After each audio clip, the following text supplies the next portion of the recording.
बहुत ज़्यादा मिसमैनेजमेंट है ट्रेनों में। जनरल ट्रेनों का जो कोच है उसमें लोगों के चढ़ने का, पहले यहाँ पे लाइन खींचा होता था, रस्सियाँ बांधी होती थी, बट कोविड के बाद इसको हटा दिया गया। अभी ऐसा कुछ नहीं है। यहाँ तक कि और पहले मैं इस ट्रेन में बहुत ट्रेवल किया।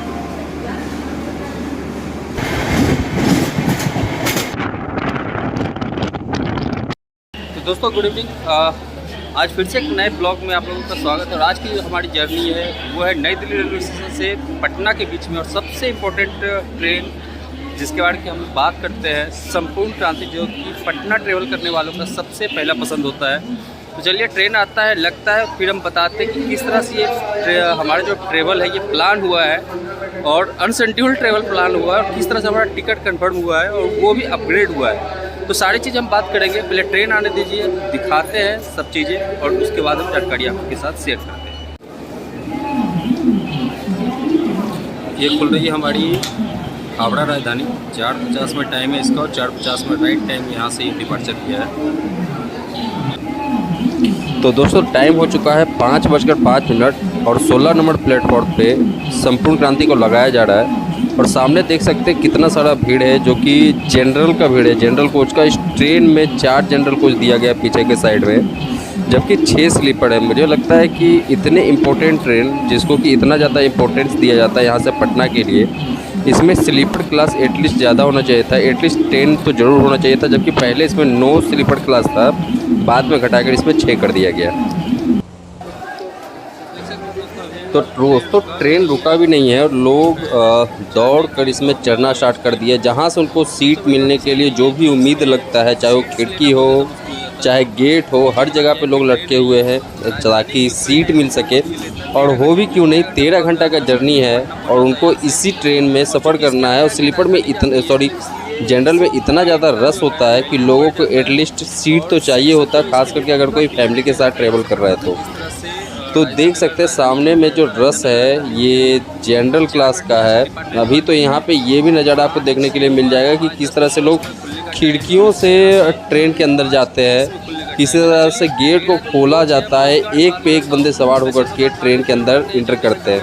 तो एक बार इस नज़ारे को भी देखिए, क्योंकि बहुत ही भयावह नज़ारा होता है इस तरह का ट्रेनों में चढ़ने का। और सबसे ज़्यादा तो डर तब लगता है जब ट्रेन प्लेटफॉर्म पे इंटर कर रहा हो, उसी समय लोग उसमें चढ़ने का होड़ मचा रखे हो। तो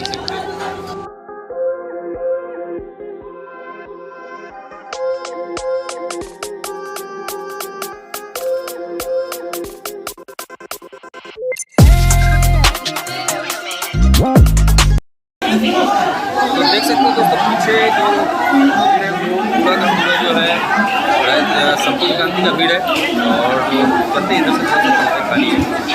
तो मेरा जो टिकट था वो था स्लीपर में, और मेरा कुछ अपना काम होता है जिसके कारण से मैं कहीं ना कहीं ट्रेवल करता रहता हूँ। उसी का चक्कर में मैं पटना में ट्रेवल कर रहा था, और स्लीपर में मैं टिकट किया था, चूँकि टिकट इसमें अवेलेबल नहीं था। बट जब इस टिकट का जो टिकट था मेरा वो RAC में था, और जब इसको कंफर्म किया गया है तो 3 टायर में कंफर्म किया गया है। ऐसे मुझे स्लीपर में ये जर्नी करने का ये शौक था कि मैं इस ट्रेन में स्लीपर में जर्नी करूँ और सही से चीज़ों को दिखाऊँ, बट हुआ नहीं ऐसा।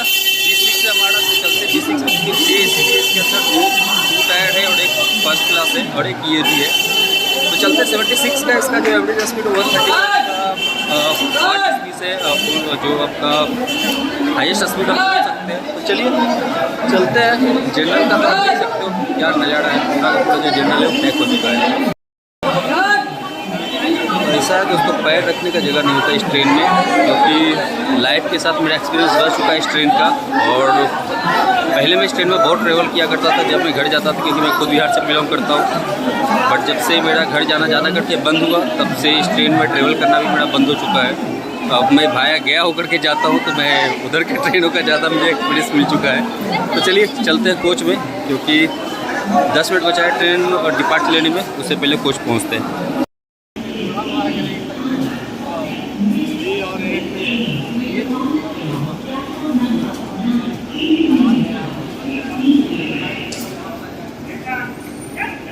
यार एक और ज़बरदस्त चीज़ आज सुनने के लिए मिल रहा है, जितनी भी राजधानी यहाँ से खुल रही है सबके AC जो है उसमें कुछ प्रॉब्लम हो रहा है। मतलब ट्रेन खुल रहा है, फिर उसको वैक्यूम किया जा रहा है, फिर इंजीनियर्स जो है या फिर CRPF वाले जो है उसको अटेंड करने जा रहे हैं। अभी के टाइम पे कोई भी राजधानी जो गुवाहाटी राजधानी छोड़ दे तो उसको छोड़ के कोई भी राजधानी आज नहीं निकला है। रांची गरीब रथ तक आज लेट है और सोच सकते हो कि अभी तक कोई राजधानी नहीं निकला है, तो हमारा संपूर्ण क्रांति टाइमली निकलेगा या नहीं निकलेगा वो भी थोड़ा डाउट है। देखते हैं क्या होता है, फिर हम बताते हैं आपको। तो चलते हैं कोच में, 70 नंबर सीट है, अपर बर्थ। तो चलिए। तो दोस्तों टाइम हो चुका है 5:30 और हमारी ट्रेन निकल चुकी है संपूर्ण क्रांति 16 नंबर प्लेटफॉर्म नई दिल्ली से। और सबसे बड़ी बात कि संपूर्ण क्रांति जो ये ट्रेन है 2002 में जब इसको पहली बार चला गया था तो उसके पीछे भी एक इंटरेस्टिंग कहानी है। और सबसे बड़ी बात, इस ट्रेन का नाम संपूर्ण क्रांति क्यों रखा गया। तो चलिए इस जर्नी में मैं आपको ये भी चीज़ें बताऊंगा कि इस ट्रेन का नाम संपूर्ण क्रांति क्यों रखा गया और इसके साथ ही क्यों आखिर संपूर्ण क्रांति को पटना से नई दिल्ली के बीच में चलाया गया और इसके साथ ही और कौन कौन सी ऐसी ट्रेनें हैं जो उस समय शुरू किया गया था। तो चलिए डिपार्चर एंजॉय कीजिए। इस पूरे जर्नी में हम आपको वो भी कहानी सुनाते हैं कि किस तरह से नीतीश कुमार जो उस समय के रेल मंत्री थे उन्होंने इस ट्रेन का शुरुआत किया था और इसके पीछे की कहानी क्या है।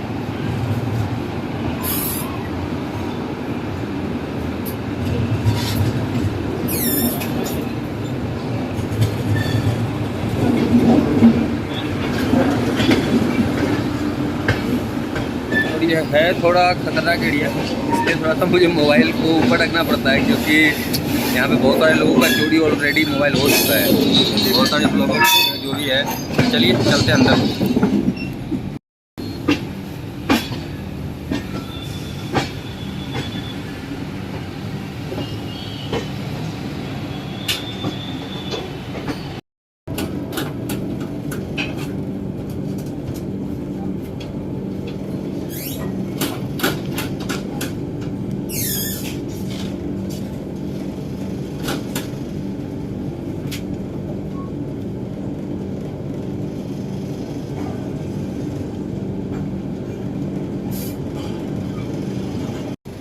तो दोस्तों टाइम था 2002 और उस समय एनडीए का सरकार नया नया आया था इस देश में। नीतीश कुमार जी उस समय के रेल मंत्री थे और बिहार को, खास करके पूर्वी बिहार को एक जरूरत था एक ऐसे ट्रेन का जो दिल्ली के साथ कनेक्टिविटी टाइमली दे सके।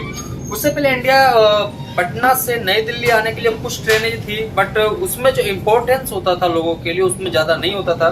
उसमें कुछ ट्रेनें थी जैसे लाल किला था, जनता था, मगध एक्सप्रेस था, डिलक्स जो कि उस समय आज के टाइम में जो पूर्वा है उसमें डिलक्स के नाम से जाना जाता था। इसके साथ ही था पटना राजधानी। इतनी ट्रेनें थी जो कि उस समय पटना से नई दिल्ली को कनेक्ट करता था। उस समय ना तो विक्रमशिला चलती थी, ना ही संपूर्ण क्रांति और ना ही उस समय की जनसाधारण एक्सप्रेस जो कि आज के डेट में चल रहा है। तो इसके पीछे एक इंटरेस्टिंग वजह था, किसी बिजनेसमैन का आइडिया था ऐसा।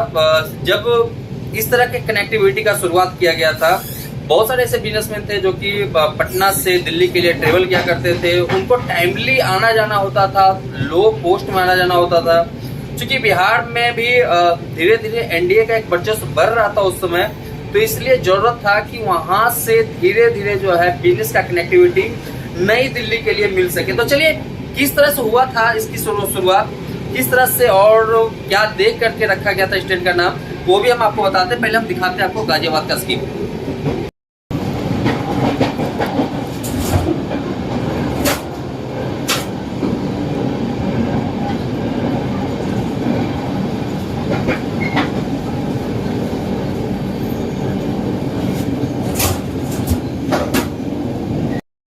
तो ये जो सामने में दोस्तों आप देख रहे हो, ये जो सामने में लाइन आया हुआ है, ये एक्चुअल में आता है निजामुद्दीन से और ये लाइन गया हुआ भी है निजामुद्दीन। जिस ट्रेन को दिल्ली इंटर नहीं करना होता, नई दिल्ली या फिर पुरानी दिल्ली, उसका डायरेक्ट निजामुद्दीन जाना होता है। तो यही रूट है जिसके जहाँ से हो जाता है। और ये है दिल्ली का सुप्रसिद्ध यमुना नदी।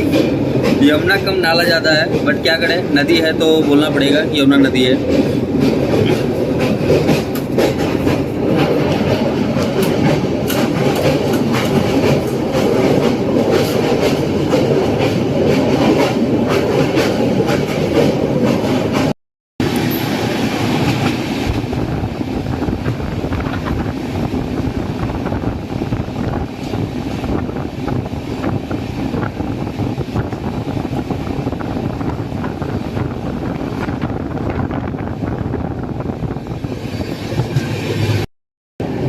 तो दोस्तों सामने है आनंद विहार टर्मिनल और पहले यहाँ पे 7 प्लेटफॉर्म हुआ करता था, बट अब इसको बढ़ा करके 9 प्लेटफॉर्म किया जा रहा है और इस मेन लाइन से उसको जो है कनेक्ट किया जा रहा है। तो ये भी पॉसिबिलिटी है कि आने वाले टाइम में जो ट्रेनें नई दिल्ली जानी है वो यहाँ से पे भी रुक सकता है और नई दिल्ली में भी रुक सकता है, ऐसा पॉसिबिलिटी है। इसी तरह से इस स्टेशन को अब डिज़ाइन किया जा रहा है।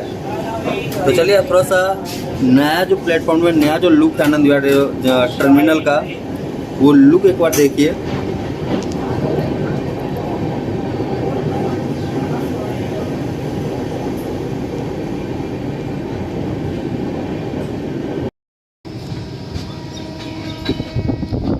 आनंद विहार मालदा, वाह आनंद विहार मालदा। इसका ओवरटेक हो रहा है यहाँ पे, ओवरटेक क्या हो रहा है, उस साइड में खड़ा है, निकलेगा थोड़ा देर में।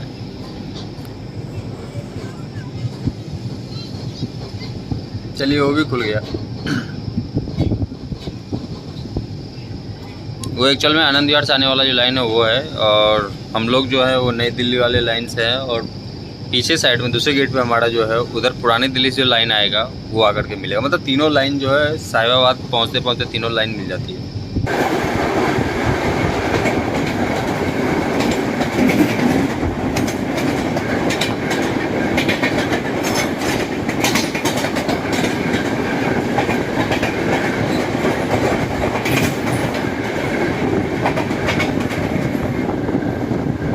गाजियाबाद जंक्शन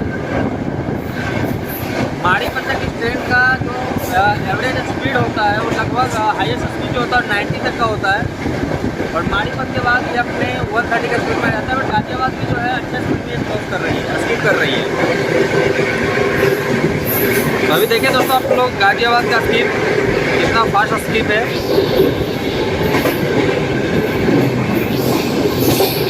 तो बात करते हैं दोस्तों इस ट्रेन के फेयर के बारे में, क्योंकि मैं स्लीपर में बताया था कि मैं स्लीपर में टिकट किया था इसमें, और टिकट मेरा RAC था, कंफर्म हुआ है मेरा 3 टायर में। और मेरा एक्चुअल में इच्छा था कि मैं स्लीपर में ट्रेन में एक बार जर्नी करूँ, इस बार पटना जाने का मौका मिल गया तो मैं सोचा चलो इसी में चलते हैं, लेकिन फिर से नहीं 3 टायर में डाल दिया। तो कोई बात नहीं, मैं नेक्स्ट टाइम में आपको दिखाऊंगा जब नेक्स्ट मंथ मुझे फिर से आना है पटना, तो उस समय मैं आपको दिखाऊंगा स्लीपर का जर्नी। और थोड़ा मौसम भी उस समय थोड़ा ठंडा हो जाएगा, बारिश का मौसम थोड़ा बढ़ जाएगा तो ज़्यादा मज़ा आएगा ट्रैवलिंग करने में। तो चलिए फेयर की मैं बात करूँ तो 500 कुछ इसका जो है वो फेयर है, बट मैं जिस कार्ड से करता हूँ, मेरे पास कुछ टोकन कूपन्स वगैरह होते हैं उससे मैं करता हूँ, तो मेरा जो है 10 से लेकर के 25% तक का जो है मुझे डिस्काउंट मिलता है, और वो मेरे बिजनेस से रिलेटेड होता है, तो उसको मैं यहाँ पे आकर के यूज करता हूँ। तो इसलिए मुझे जो टिकट का कॉस्ट पड़ता है वो 15 से 20% का जो है वो कम पड़ता है। तो ये मेरे लिए है, हर किसी को वो नहीं मिल पाता है, मेरे ऑफिस की तरफ से वो प्रोवाइड किया जाता है। तो ये एक सुविधा है। बट 3 टायर का मैं बात करूँ तो 1300-1400 रुपये का इसका फेयर है नई दिल्ली से पटना तक का। दोस्तों टाइम हो चुका है रिव्यू का, तो ये सामने में है, आप एक्चुअली यूजर देख सकते हो। यहाँ पे आपको मिल जाता है एक डस्टबिन, इस साइड में टैप है, टैप में पानी वगैरह आ रहा है, सही है। नीचे में डस्टबिन वगैरह कुछ नहीं दिख रहा क्योंकि कवर्ड है, और आई थिंक ये डस्टबिन है भी नहीं। सामने में अगर मैं मिरर की मैं बात करूँ तो मिरर साफ है, हल्के फुल्के छींटे हैं, 3 टायर है, छींटे हैं तो पता नहीं क्यों है, साफ मिल जाता है आपको मिरर। तो वॉशरूम चलते हैं, वॉशरूम का क्या कंडीशन है वो भी हम आपको दिखाते हैं। बट इस ट्रेन के बारे में इतना जानता हूँ मैं कि सफाई जो इस ट्रेन में अच्छा खासा होता है। तो आ चुके हैं दोस्तों वॉशरूम के अंदर, और ये है मिरर, साफ है, हल्के फुल्के छींटे हैं। ये आपका आ गया लिक्विड सोप टैप, इसके अंदर पानी वगैरह आ रहा है। नीचे में डस्टबिन तो है ही, यहाँ पे आपको एग्जॉस्ट मिल जाता है, ओपन एग्जॉस्ट है। कोई फैन वगैरह इसके अंदर नहीं दिया गया। 2019 का कोच है, फिर भी थोड़ा सा जो मॉडल्स है इस कोच के जो डिजाइन वो थोड़े पुराने टाइप के हैं। तो चलिए चलते हैं, स्मेल वगैरह भी सही है, सब कुछ है यहाँ पे। चलिए पहाड़ी चलते हैं, पहाड़ में जाकर के सीट पे जाकर आप बात करते हैं।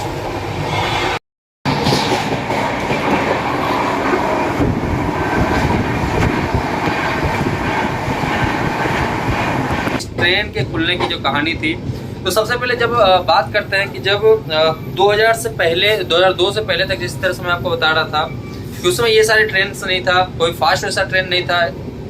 बिहार को जरूरत था, खास करके पटना को जरूरत था एक ऐसे ट्रेन का जो कि भागलपुर, पटना, हाजीपुर को कनेक्ट कर सके दिल्ली से फास्ट वे में। उस समय एक ट्रेन चलता था जो भागलपुर से पटना तक चलता था, विक्रमशिला एक्सप्रेस।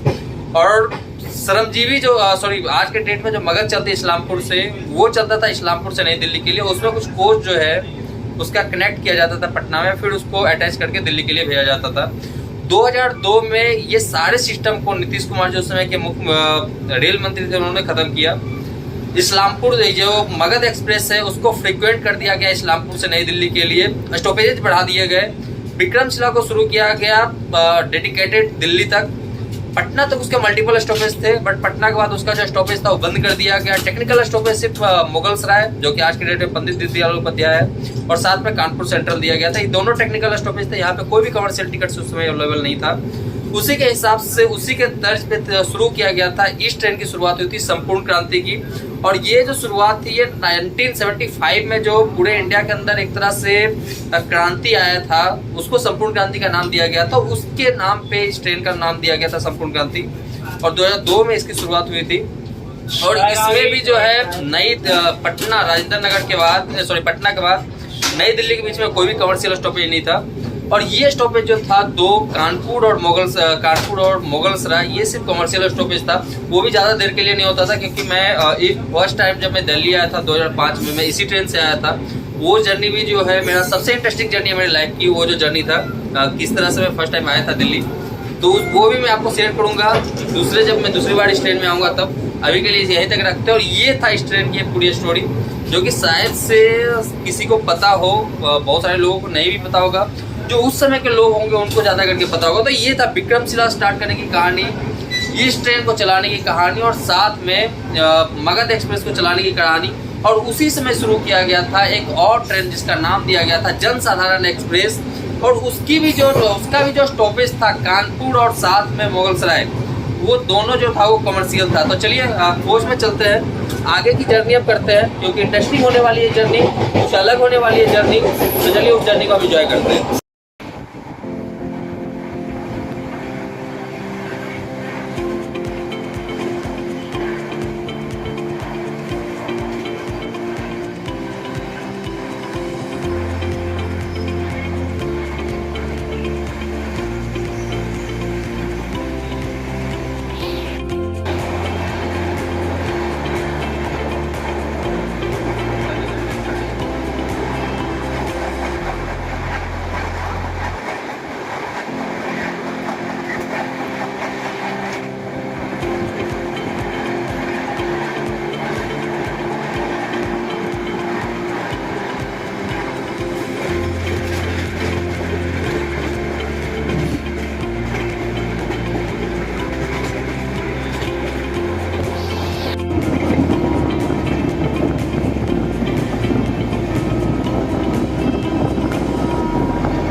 तो दोस्तों फाइनली 5.5 घंटे के रन के बाद और 438 किलोमीटर ट्रेवल करने के बाद हम पहुंच चुके अपने पहले होल्ड कानपुर सेंट्रल। और ऐसे इंडिया में 5 सेंट्रल है, उसी में से एक ये भी है। 30 मिनट डिले पहुंचा है हमारी ट्रेन। यहाँ पे मैंने ऐसा ऑर्डर भी किया खाने के लिए, देखते आता है या नहीं आता। रेलवे फाइस में एक ऑर्डर किया हूँ, तो क्या है वो मैं आपको कोच में जाकर के दिखाता हूँ। ऐसे में स्टेशन के बारे में बात करूँ तो 10 प्लेटफॉर्म है यहाँ पे, 330 ट्रेन यहाँ पे आकर के रुकती है। 30 ट्रेन यहाँ से ऑर्डिनेट और टर्मिनेट होती है। और साथ में बात करूँ तो बहुत सारे लाइन्स यहाँ से पहुँच गए। लखनऊ के लिए लाइन यहाँ से गई हुई है, यहाँ से महोबा के लिए लाइन गया हुआ है, यहाँ से कासगंज के लिए गया हुआ है, यहाँ से बिड़ंगना लक्ष्मीबाई झांसी के लिए गया हुआ है। एक रूट जहाँ से हम आ रहे हैं और एक जिधर हम जाने वाले हैं। तो इतने सारे रूट से अपने आप में बहुत बड़ा जंक्शन है इंडिया में। लगभग हर लाइन के लिए आपको यहाँ से हर स्टेट के लिए जहाँ भी रेलवे लाइन से सारे स्टेट्स के लिए यहाँ से आपको ट्रेन अवेलेबल है 7 के 7 दिन। तो दोस्तों चलिए डिपार्चर हम आपको दिखाते हैं। फिल्म देखते हैं हमारा डिनर कहाँ अटक गया क्योंकि 11 बज चुका है। लाएंगे डिनर और खाएंगे डिनर, ज़्यादा लेट हो जाएगा तो फिर वो भी दिक्कत है। और सामने दोस्तों हमारे आ चुकी है Lucknow Mumbai mail, Pushpak express, sorry mail नहीं है, पुष्पक एक्सप्रेस है। और अभी तक हमारा डिनर नहीं आया, लगता है भूखे ही खाना जाना पड़ेगा पटना तक। बड़ा शौक से स्टैंड में टिकट करवाया, ट्रेन लेट भी हो गया, चला रेलो फाई वाला खाना भी लेके ना आया। चलिए थोड़ा देर में खुलने वाला है तो आपको डिपार्चर दिखाते हैं।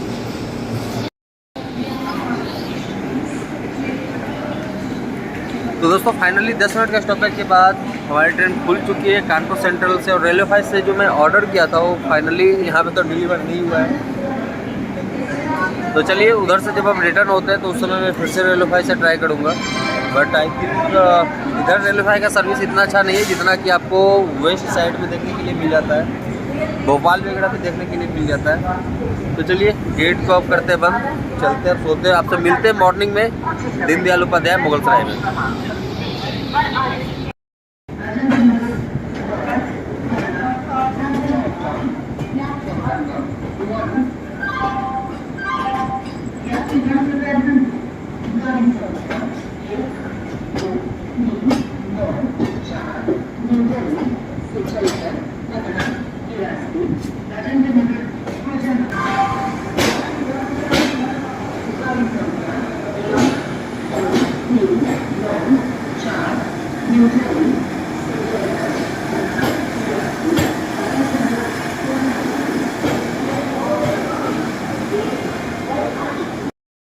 तो दोस्तों गुड मॉर्निंग, पहुंच चुके हैं हम दीनदयाल उपाध्याय जंक्शन, जिसको कि मुगलसराय के नाम से भी जाना जाता था और जाना जाता है एक्चुअल में। और यहाँ पे हम लोग पहुँचे हैं 1 घंटा 10 मिनट डिले। तो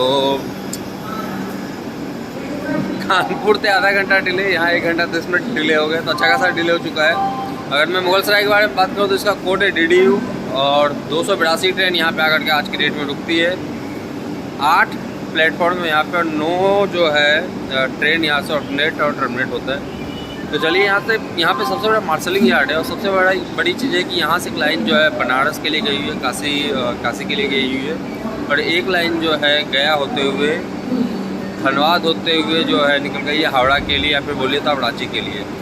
तो चलिए डिपार्चर होता है तो मैं आपको डिपार्चर दिखाता हूँ, क्योंकि यहाँ का डिपार्चर भी थोड़ा सुंदर होता है। बट अभी अंधेरा तो ज़्यादा कुछ दिखेगा नहीं, क्योंकि मार्शलिंग यार्ड है, बहुत बड़ा मार्शलिंग यार्ड है। यहाँ पे आपको लोको वगैरह देखने के लिए मिल जाएगा बहुत सारा, तो लोको यार्ड भी है यहाँ पे। तो चलिए डिपार्चर होता है तो मैं डिपार्चर दिखाता हूँ, उसके बाद आगे की जर्नी स्टार्ट करते हैं। अब देखते हैं कितने बजे तक हम पटना पहुँच सकते हैं, क्योंकि उधर से हमारा फिर रिटर्न का ट्रेन भी है। थोड़ा टाइम का वहाँ पे मेरा होल्ड है, उसके बाद भी वहाँ से रिटर्निंग ट्रेन है, तो उसका भी हम ब्लॉग लेकर के आएंगे, वो भी आप हमारे चैनल पे देख सकते हैं।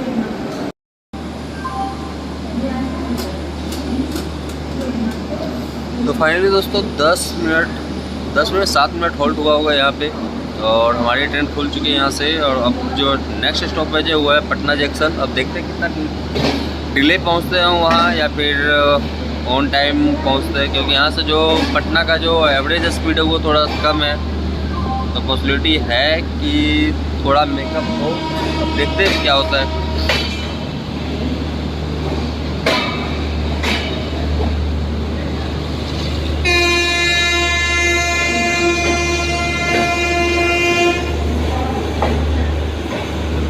मुगलसराय आते तो थोड़ा सा यहाँ पे लोगों से बच के रहिएगा, क्योंकि महाठग स्टेशन है। बचपन से देखता आया हूँ, जब से मैं इधर के लिए ट्रैवलिंग करता हूँ तब से मैं इस स्टेशन को जानता हूँ। तो यहाँ पे कुछ लेने के लिए या फिर कहीं जाने के लिए ध्यान से यूज कीजिएगा।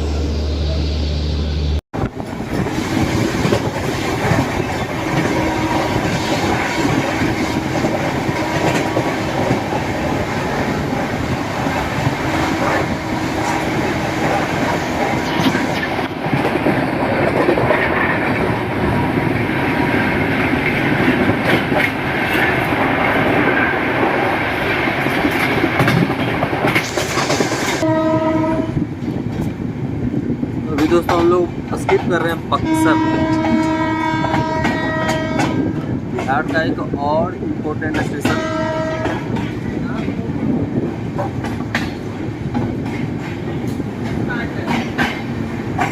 45 मिनट डिले अभी भी है।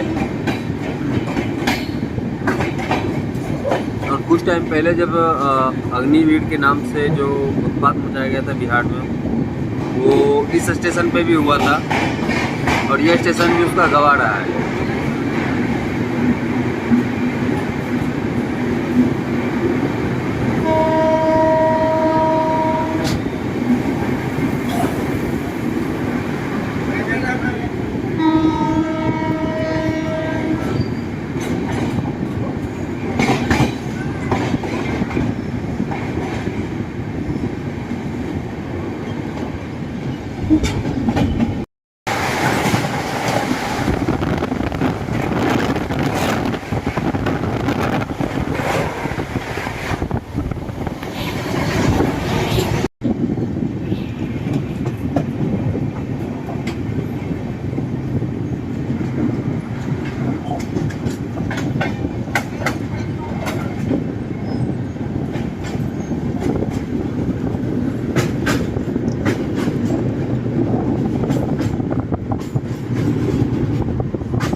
मतलब बेवकूफ़ी का भी हद है।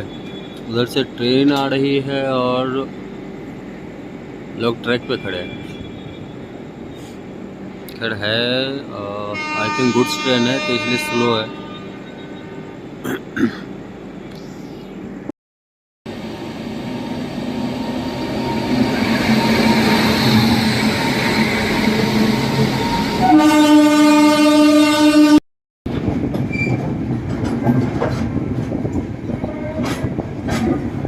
पटना जंक्शन।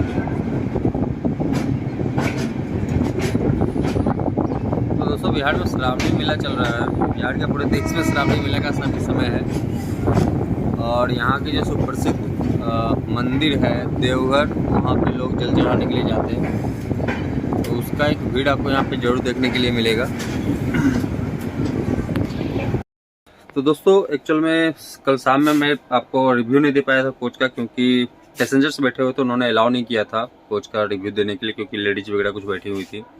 तो चलिए मैं बता देता हूँ कि ये मेरे सीट पे अभी बहुत सारे सामान रखे हुए हैं, तो वहाँ तक अभी भी नहीं दिखा सकता, मैं यहाँ पे आपको दिखाता हूँ। इस साइड में आपको 2 चार्जिंग सॉकेट मिल जाता है, साथ में बल्ब्स वगैरह के लाइट्स जो है। नीचे एक चार्जिंग सॉकेट आपको मिल जाता है, नीचे में एक चार्जिंग सॉकेट है। ऊपर में कर्टन्स वगैरह तो है ही, गद्दे वगैरह दिए गए। इधर और 2 चार्जिंग सॉकेट आपको मिल जाता है, और साथ में ट्यूब्स वगैरह का, और ये रीडिंग लाइट है आपका। चलिए, इसके अलावा ऊपर में भी आपको रीडिंग लाइट मिल जाता है। तीनों जो बर्थ है इधर आपको मिल जाएगा। इसके साथ ही इस साइड में भी आपको नीचे में और साथ में ऊपर में आपको रीडिंग लाइट मिल जाता है, और दोनों साइड में आपको चार्जिंग सॉकेट मिल जाता है। तो ये है कुछ संपूर्ण क्रांति का नज़ारा कोच का अंदर से।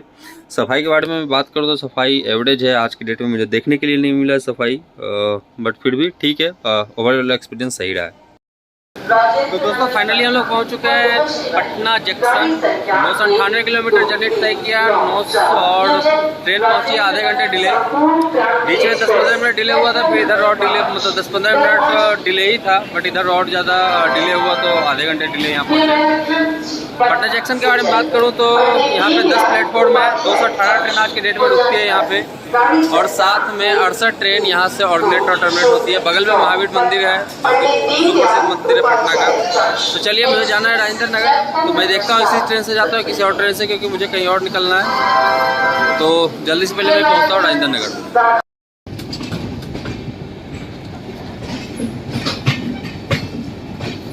गंगा दामोदर का वॉशिंग रैक,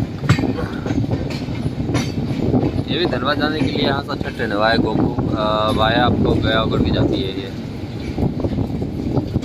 एक किधर से भी जाती है, लेकिन ये अलग होता है, गंगा दामोदर नाम नहीं होता, वाया क्यूलो करके जो जाती है।